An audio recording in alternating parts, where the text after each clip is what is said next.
tomonaki ndoki tobelelaki toyebisaki bango ke non lamuka eyalika moko ya lisanga ya batu oyo bali na maele mabe tanke bango nyonso tu basanganaki na maele mabe wana bakokende liboso te. Ndeko Fayulu ali o babengi na lopoto risé donc asakani na bao nyonso tu bazaki sima na bango basali babimisi misolo pour nous soutenir parce qu'il y a un leader par circonstance. Il n'a jamais été leader. Ndeko, est-ce que Papere soit administrativement nga soki na tangi yango na mona ki aliki lettre te? Là c'était vraiment une escroquerie préméditée politique parce que à quoi les bandeko na yo bali ko pesa misolo po ya vimba omonge nga sakai na bango ndeko Moïse abimisi mbongo ebele omoni kanda même ndeko français akoloba bongo bali na kanda babango te omosika sikoyo lelo mbutu o baluba balobi chimvundu chimbu chifwa ekoteli bango wali komona sika sikoyo babengi ndeko muzitu o asala mes gestion onde okabila botola e signature premier ministre ya mokili o babotola e signature pona mes gestion. Chers téléspectateurs, clubwa.com, merci parce que vous êtes nombreux à nous suivre partout. Bonjour, bonsoir, ça dépend. Il y a Air Beauté et la Bissou. Mimi na mikili ya poto bilonde bosta la ramwa mingi par rapport à Kinshasa parce que tout ebi neni makamuze ko kendele. En tout cas, les actualités politiques et moi mingi. Alors, bomoni dernièrement ba voice ya honorable Francis Kalombo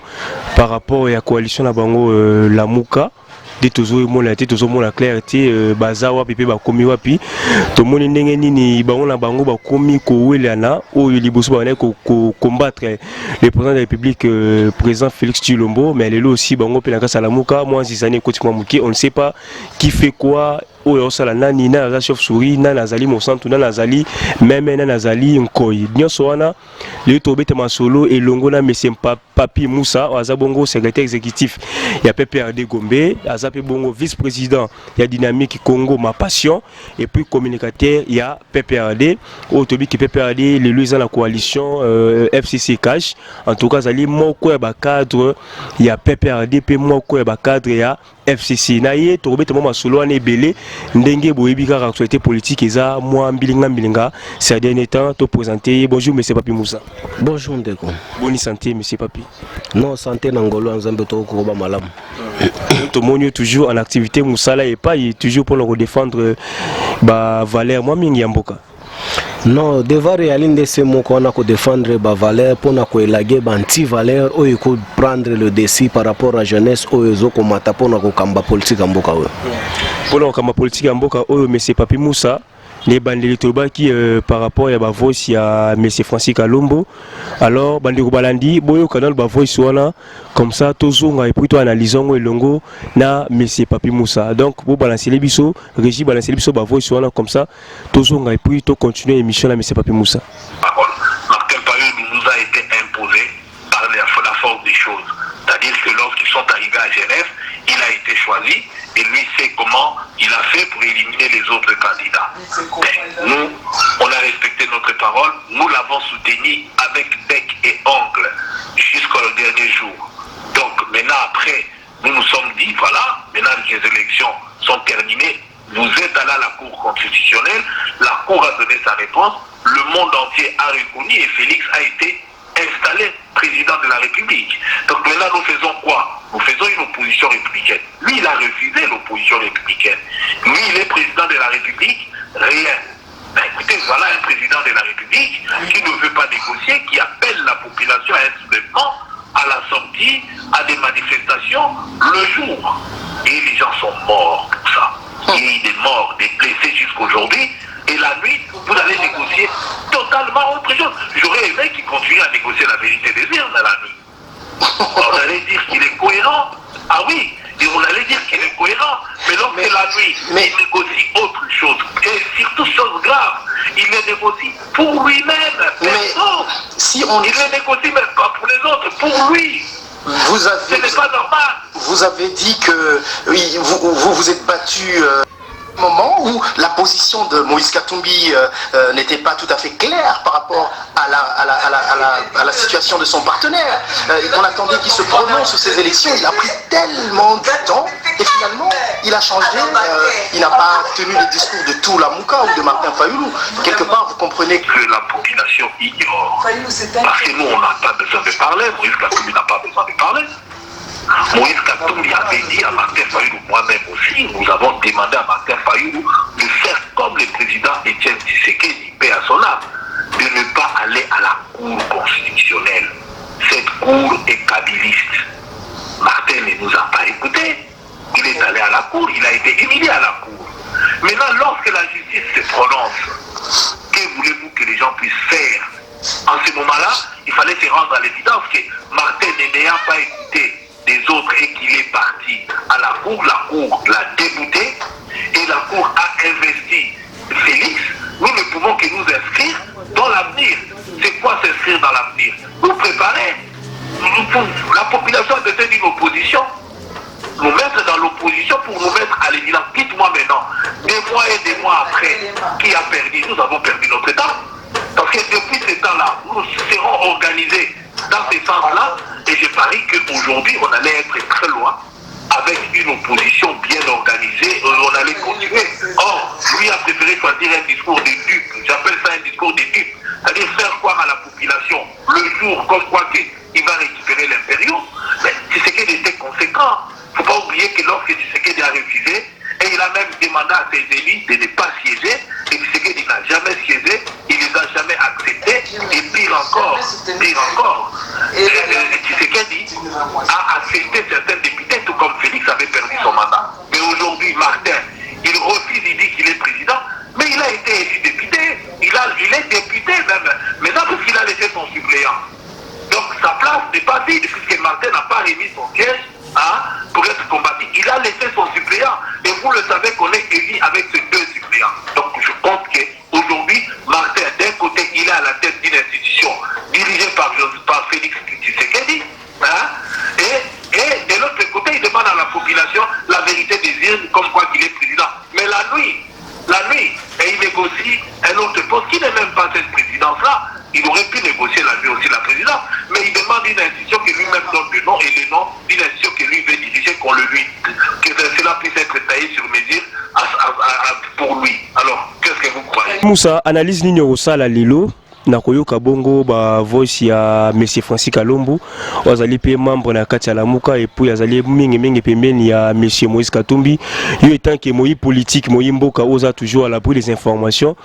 message wana lelo to komi wapi avec la coalition Lamuka ou lelo ba bana ko critiquer mingi ou to bien coalition FCC cash te iyo ndeko tomoni ke biso tobelelaki toyebisaki bango ke non o balobaka na lingala ke non soki omoni ndeki belela tomonaki ndoki tobelelaki toyebisaki bango ke non Lamuka e alika moko ya lisanga ya batu oyo bali na maele mabe tanke bango nyonso tu basanganaki na maele mabe wana bakende liboso te bafinga ki mona mboka Tshisekedi Tshilombo na ba façon nyonso tu na ndeko Kabila andizaki non eloko moko te ko salama mais apparemment to komona ke non ngambo na biso FCC cash mabe alite mais oli komona bisika batu o ba lakisaki population ke non bango nde batu solo batu ya bwanya tala buzoba ekosalema lelo to ali komona par rapport à déclaration faite par ex camarade nangai Francis Kalombo alobi bosolo akose na yebi penga bia ali camarade nanga ex président ya jeunesse a perdre na biso to yeba ni très bien ali camarade nanga donc to ali koloba yango eteke non lelo alobi bosolo ndeko Fayulu ali oba bengi na lopoto risé. Donc à sakani na bao nyonso tu bazaki sima na bango basali babimisi misolo pour nous soutenir parce qu'il y a un leader par circonstance. Il n'a jamais été leader par circonstance bapesi mo ningisa ko kamba mboka lokola bandeko na biso msusu wana bazaki na kokoso na niveau ya l'état bazwaki occasion okoma na mboka te non yo ndeko Fayulu lokola aki na problème te kumbela makambo so makambo esili biso to ya mboka ndeko asakapare na pouvoir ya bandeko ayoki elengi ya koyembela ye na kobita na osala ba chorégraphie na ye alobi te na kotikela bango te tala bisika komi komema bango yango nde nabelelaki nalobi ndeko Jean-Pierre Mbemba Gombo yo ali na parti munene oyo ali na badepute nationaux et provinciaux koma okoko kambama na mutu oyo ali ata na bourgmestre te yali bosoni nabelelaki nalobaki te nde ali kozonga boye benga ata secrétaire général na yo parce que ali ko participer na likopa ya bondoki takumbi parti penza monsieur Papi po nini ko futa na monnaie de singe boye mama F bazali ba combattant ya makasi monsieur Papi ndeko nga na ali atala kute pona kobwaka bakombo batu awa te nalobaki nabelelaki na ndeko Bemba elo ali ko ya benga na secrétaire général na yo o abanda ko finga Kitsekedi lokola moninga na ye mais lelo to moni bisika bali ko lokate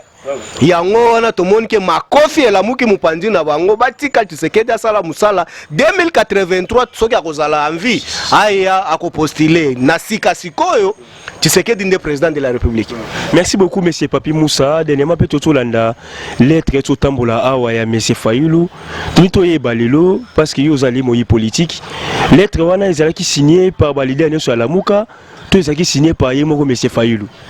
ndeko yango to ali ko expliquer ba imboka ba yeba bisika rize oyo ali ko kumba bandeko na ye na potopoto alia misolo na bango o ndenge ba musicien balobaka ali ko kwala bango ndeko est-ce que paperes wana administrativement nga soki natangi yango na mona ki aliki lettre te là c'était vraiment une escroquerie préméditée politique parce que akwali bandeko na yo bali ko pesa misolo po ya vimba omoni nga sakai na bango ndeko Moïse abimisi mbongo ebele omoni kanda même ndeko français akoloba bongo bali na kanda ndeko Moïse abimisi misolo ebele po bobundisa Tshisekedi metala lelo donc mbongo nyonso oyo ya campagne ya ba meeting nyonso yaki mbongo Moïse Katumbi Fayulu ko mbongo wapi DGR ka yo kanga misala na ye na Gombe bisika nga na vanda ka ko futa importer kaka mbongo ya campagne ko luya avion aosala ngo wapi ndeko Katumbi abimisi misolo ebele tala kanda o yango porte parole na ele azina ngo maka so bakutani ata na Kishasa wa lelo Katumbi ube bakutani kaka Kalombo na Fayulu makofi o bakobeta na bondima te parce que babimisi misolo ebele Fayulu alekeli bango na mai akwali bango te yango nde tokoloba te biso FCC Boanya evanda elongo na cash to kosala musala to komona batu bakoleka na itando eke na ba sentiment ko finga ka ba autorité ya mboka na ba chef mususu bakangi efaiti kala ka bongo ti 2083 parce que ba ko finga ka ba chef de l'état lokola ba komi baninga na bango moko na bango to alaki na ye na itando eke lelo alobi ki était tonzimi ke non président de la République azaki eli mais tondimi ke non 5 mais naebi ba changer maloba parce que ba yebi ke même lelo 5 ake osenga bolimbisi pas Tshisekedi ke non ndeko to sala ki o mabe to kanisa lokola biso to ali bato abandundu to kosunga ndeko na biso mais ali mobomi yo nde président mo basenga ibolimbisi ba ke ba pesi na ba orient mais c'est publié partout mais biso to belela ki to bisi bango ke non 5 ali misala mabe bandima kite mesika siko nani ali okamba mboka we Chilombo te yango to tolobi botika mwana mboka Félix Chilombo ali komema biso na bisika o Kongola akozela ye ti mandana ye isili biso FCC tozongi lisusu bango bako umela na opposition ti bakonuna na age baye nango et d'ailleurs bakomozwa déjà ba problème ba tension na ebite so ba osala ba 40 lisusu na ebite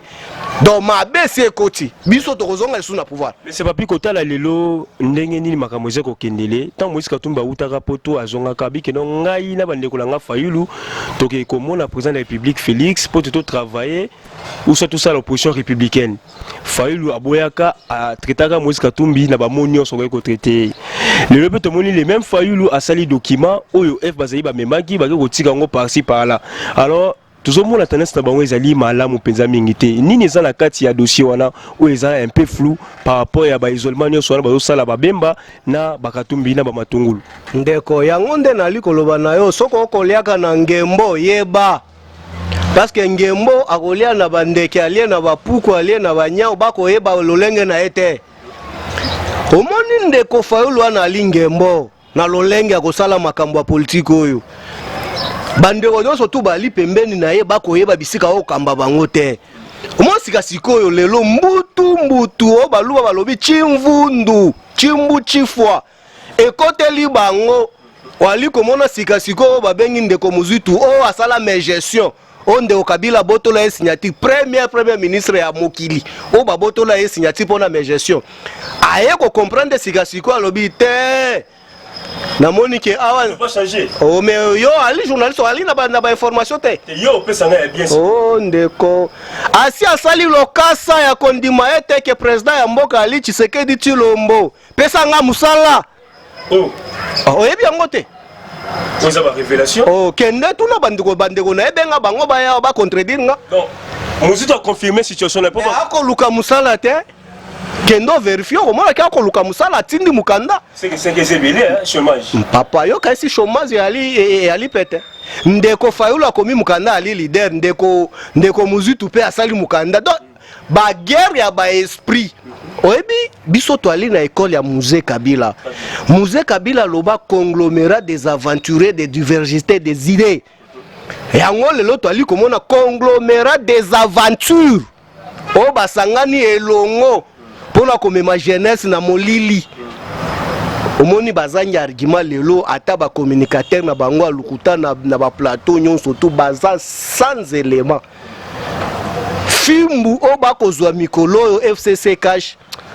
na ebité Mais ndeko Papi Moussa honorable lettre wana ya monsieur Fayulu qui peut façon ya kobima na crise oyo bon bazomona ki nombuka ezali na crise selon Steph qui voit ta communicateur na bango biki non ezaki moyen pour te bima na crise to za ngo lilo oyo ete Fayulu za komi benga ine président de la République en face na bitu za la président de la République Mususu Félix Tshilombo alors yaki moyen qui non to fanda na mesa to négocier et puis to luka moyen ni Congo et avancer ezape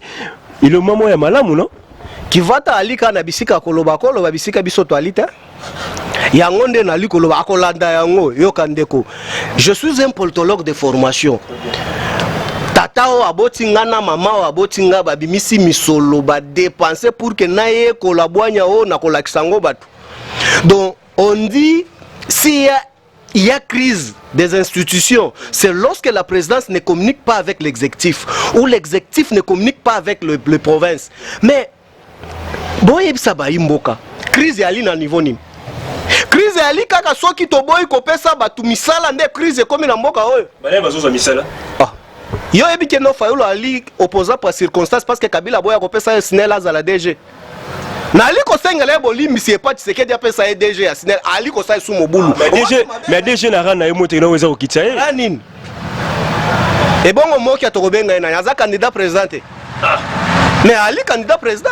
mais toi alinde na président moko o ali na lokasa yena kondima Fayulu ali député national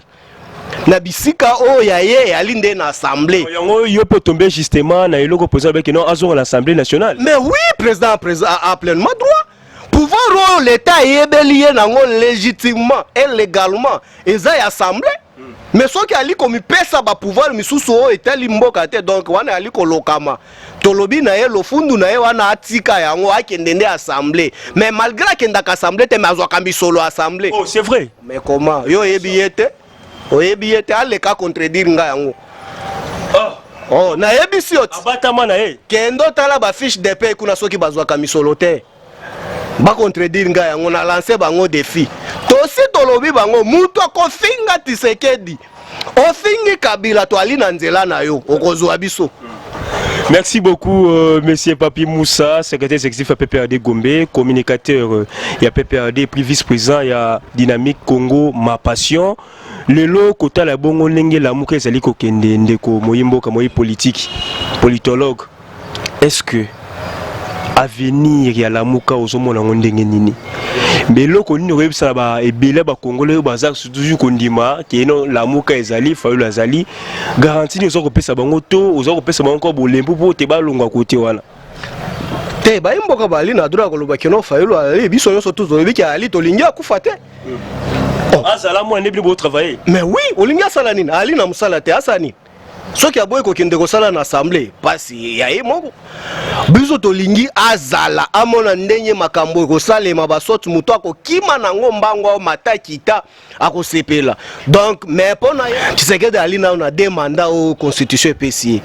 asilisi yango na 2028 biso tozui lisusu boka ntaka âge na ya ali na âge nini plus bambula wana kozana na âge nini omoni que déjà na constitution déjà akokoma na âge au constitution longole déjà donc akoumela bisika ali. C'est le moment aya asolo na président wa azali élastique ali kosenga na baimboka nyoso tu baya. Omoni Katumbi ara mikiti sabuki mapeka. Nanya yeko sale mabe. Asali ali kotambola na mboka oyo kimia ndeko mususu oyo akomi médecin ya baibola nani c'est qui encore le nom Mbusa ya Musi. Est-ce que omoni muto ayeko tungisa ye wana ye aponi secteur na ye alobi ke mikolo politique te aponi secteur na ye Ebola. Tondimi mais kitoko mais soki ye pa lingi aya alobi te ngana poni na nga assainissement ya Kinshasa aye tokosolo na gouverneur Jatini topesi ba responsabilité mais siko mobulu akobimaka na balabala akobimisaka bilenge bakufaka et puis bango baleki na etando eke basekaka lokola batu bazoki non toi lisusu na posa makila ba jeune et c'est bango déjà boy ba pesi de kana bango be ma pete malinga pe mbongo ye pazo le na pe côté wana ye pe kamita osenga pe pardon to lettre mususu pe a région de pe président te nga na sepeli na président Bemba message politique na ye apesa ki nga en tant que politologue na comprendre était alaki elongo na bato alamuka te parce que bato alamuka nde ba comprendre ki message en Ndeko Bemba te Ndeko Bemba lobaki aye pona sala opposition républicaine elongo na maloba oyo Ndeko Katumbi alobaki. Au moins que déjà batu oyo batikalaki na Kistar oyo lambio akosa biso ki aza meilleur chorégraphe à Congo ora azalaki te to comprendre que no ba meilleur chorégraphe ba ali nde na lamuka donc Ndeko Bemba ali koloba na bango ke no na osala opposition républicaine bali o comprendre te mais lelo balingi bakose suna buzoba wana ya lamuka lamuka kufiti to mo repele 30 jours na via Kinegemina mais ayeba ke no ali bozoba te olinga ki asala nini ye moko ayebi ke no le 30 juin ya 2005 ye muto ayambo aloba muto akobima kokuta balabala mais to rappela ki ye oloba bisote mais bisoto kwa uzela pe yo bima lisusu alobi te ba imboka na boy na nga makambo na keshe biso kende na malamu papa ali libre ali congolais mais a comprendre sikasiko ke no mutu bali na ye longo mutu mabe bali kotika na ye na poso oyo mais batika ni pe omokela muke kufi oh musuto alongwe ao senga musale pati seke mais la muke tika na nani yebisa Steve qui va te répondre mais quand même au fond la chaîne hein quand même ah mais papa au moins nde concept ali ko pesa bino ba imboka ba panzi sango bo ali na devoir à ko éduquer na ko former bo pesa ka biso ba politicien mal intentionné occasion ko finga ka ba autorité na ba micro na bino te mais pourquoi pas ko kanga ba journaliste wana non écoutez on kanga chaîne ba ninga ba continue chômage la procédure est là oui. Procédure ezali bakokanga batu bongo te brusquement état de droit très bien c'est normal mais bino ba journaliste soki yo zo sala na nga émission tu me permets que na finga mutu l'éducation comme je suis mal éduqué de chez mes parents et puis na bimi nango na etandoke pona finga ka bato tala nanu batu misusu na laki na bango lelo même na etandoke quelque part hôtel ye physiquement même boy ali ata na eloko te amisa solanzala nzala makasi mais soki aleki na télé akofinga Tshisekedi o akopesa musala na autorité morale na ye moko na famille mobimba au moins que do yali passe yango nde na sepeli na lobi ke chaîne wana bakanga ngo libela donc yango je me rappelle encore na mwana mboka la Mbelu Mende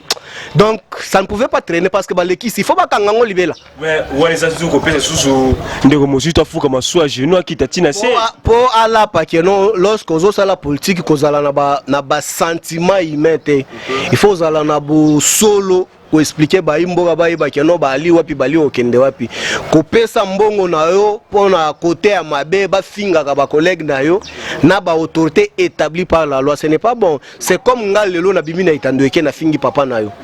donc c'est d'office j'ai insulté mon père d'une manière indirecte ce que moni ba jeune ya nzala wana nyonso tout ba bimi na télévision ba ali ko benga Tshisekedi mbwa ba benji Kabila aveugle mais muto bongo non mais en réalité surtout que tu na balabala boy a pas même na ran ngaite mais à combien de plus fortes raisons à cause de ça Tshisekedi tu vois que to se plaît na biloko wana tebe bakanga na no chaîne wana c'est pour leur dire que non bako umela na chômage mingi mais côté la lelo ndenge ba bimapela ba marche c'est que lelo to moni que non suite ya ba ndeko na biso ba Mike Mokeba ba Daniel Safu ba Jakindala na ba presse penga ba chef qui voit donc combat nyo wana na nde ba landi wana kena wana mai ndeko na ngai batu nyonso tangenga bako bakombo na yebi bango te oh ne bango te baba ndeko papier Moussa nebi bango te yoko ndimisanga makambo nga na yebi te oh là là ero tange nga muzitu na ebiet